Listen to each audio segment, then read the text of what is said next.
Seguimos con la noticia y su contexto.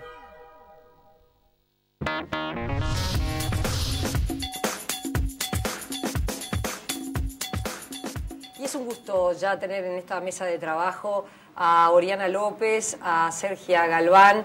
Ambas se encuentran en Montevideo porque participaron del Encuentro Regional sobre Población y Desarrollo. Oriana es mexicana, activista juvenil en favor de los derechos sexuales y reproductivos. Sergia es parte de la colectiva Mujer y Salud de República Dominicana y ambas están en esta mesa de trabajo precisamente para contarnos en qué consistió este encuentro sobre población y desarrollo. Bienvenidas, un gusto recibirlas a ambas.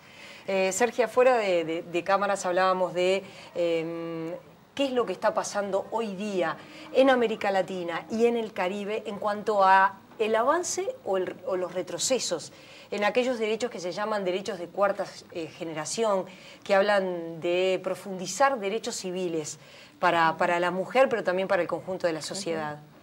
Bueno, primero muchas gracias por darnos la oportunidad en el programa. Efectivamente, en América Latina los derechos sexuales, los derechos reproductivos que forman parte de esta nueva generación de derechos, se han evidenciado avances importantes, ¿no? Avances que tienen que ver, por ejemplo, con el acceso cada vez mayor de las mujeres, por ejemplo, a métodos anticonceptivos, avances que tienen que ver con la apertura, por ejemplo, de programas dirigidos a jóvenes sobre salud sexual y salud reproductiva, pero sin embargo, esos derechos tienen todavía grandes desafíos y en algunos casos retroceso.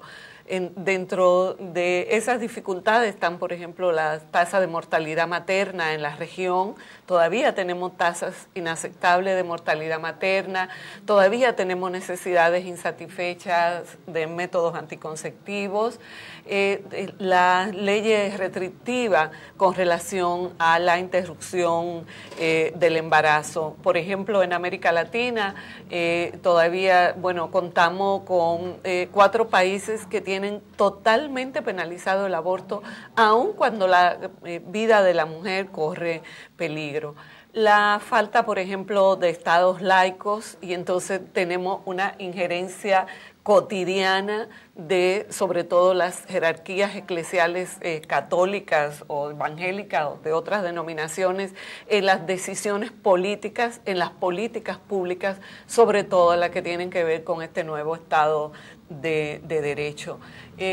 También esto se evidencia, por ejemplo, en legislaciones cada vez más restrictivas. Por ejemplo, la derecha está utilizando ahora incluir, por ejemplo, en las constituciones la fórmula del derecho a la vida desde la concepción hasta la muerte como una manera de limitar, por ejemplo, el acceso a los derechos reproductivos. En el campo legislativo realmente estamos dando una batalla y en América Latina vivimos eso como de avance y retroceso. Por ejemplo, recién ayer en Argentina se aprueba una ley sobre la identidad de género, que es súper importante, o en Chile se aprueba una ley contra la discriminación por orientación sexual. Entonces, realmente América Latina se mueve en esta dinámica, ¿no?, de avances, retrocesos. Oriana, en el caso de México, tú formás parte de movimientos juveniles. ¿Cuánto le importa, le interesa a los jóvenes mexicanos? ¿Cuánto es la movilización de ustedes en cuanto a precisamente este conjunto de derechos? Quizás porque en los últimos tiempos de México lo que se escucha permanentemente está vinculado con las acciones del narcotráfico. Eso es un poco la verdad.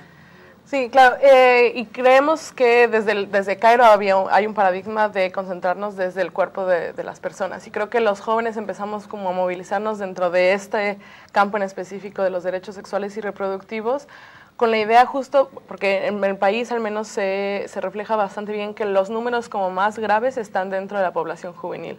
Justo estas cosas que hablaba Sergia de la necesidad insatisfecha de anticonceptivos, justo es en las mujeres adolescentes, en las mujeres que son menores, en las mujeres que no están casadas, que son las más jóvenes, es en donde están los números más altos de necesidad insatisfecha, es decir, que mujeres que están teniendo relaciones sexuales, que no quieren embarazarse, pero no tienen anticonceptivos, ahí es donde está el mayor número.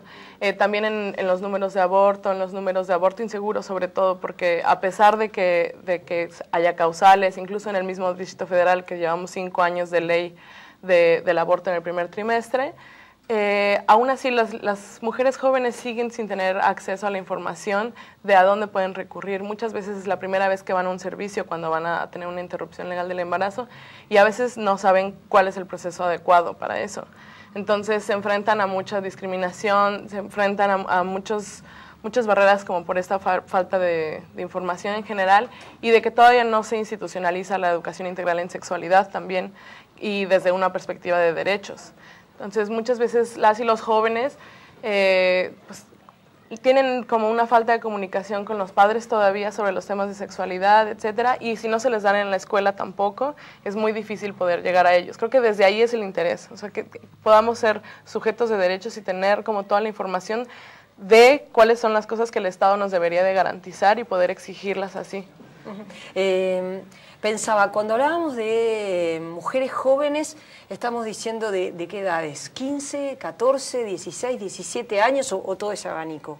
Todo ese abanico. Para mí, mujeres jóvenes, y creo que en la región puede ser una cosa en común, puede ser de 10 a 15 hay como una parte importante que es como la primera. 10.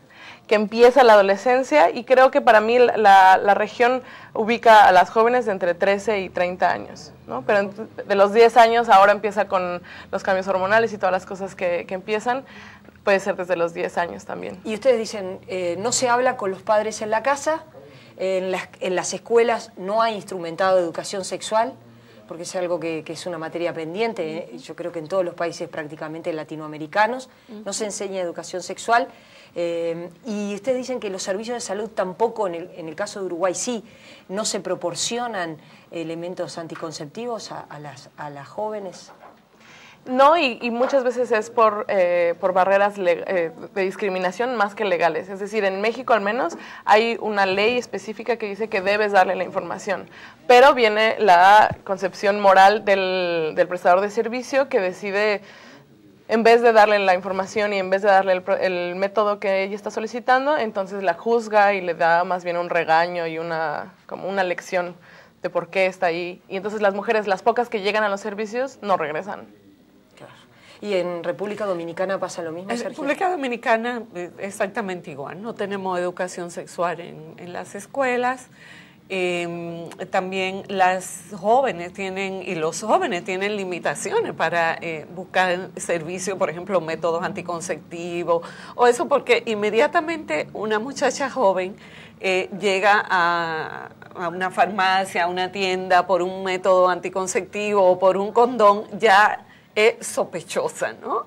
Entonces, realmente es un problema. Y el otro problema tiene que ver ya con decisión más política. En República Dominicana, por ejemplo, hasta ahora, la compra de métodos anticonceptivos y de insumos en salud sexual y salud reproductiva dependía de la cooperación internacional, fundamentalmente del Fondo de Población. Recién este año empieza el Estado a asumir las compras, ¿no? Pero eso no forma parte del presupuesto nacional, o sea, depende de donaciones internacionales. Entonces, ese es un grave problema. Y el hecho de que no se pueda ofrecer educación sexual en las escuelas.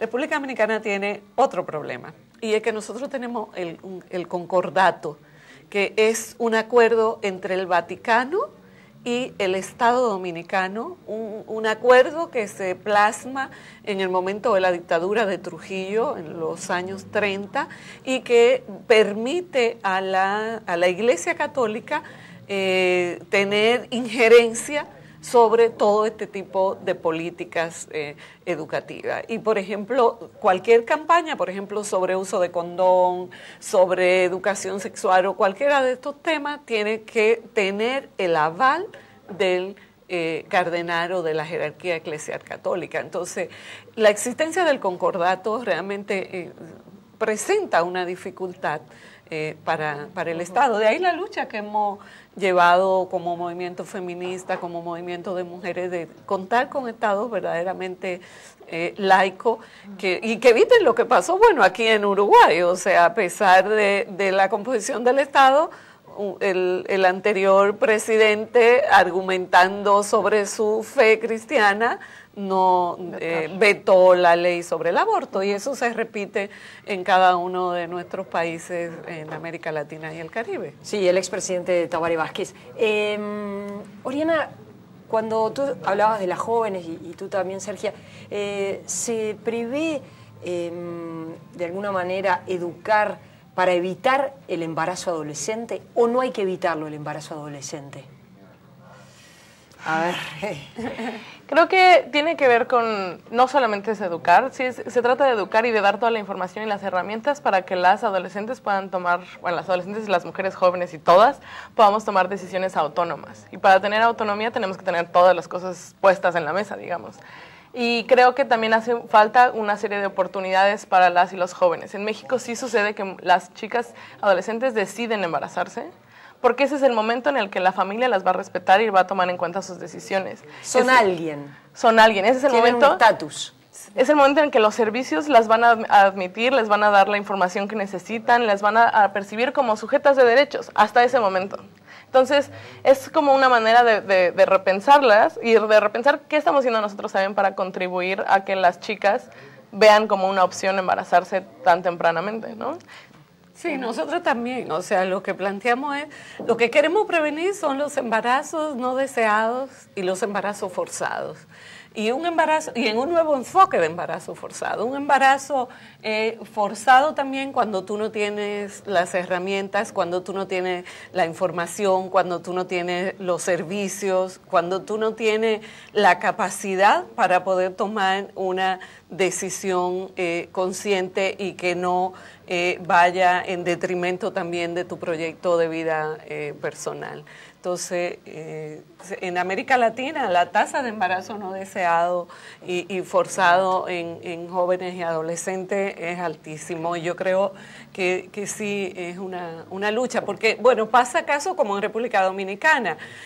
Los mismos sectores que se oponen, por ejemplo, a los derechos sexuales, derechos reproductivos, la educación sexual, son los mismos que cuando las jóvenes de 13, de 14 años se embarazan, piden que se saquen de las escuelas.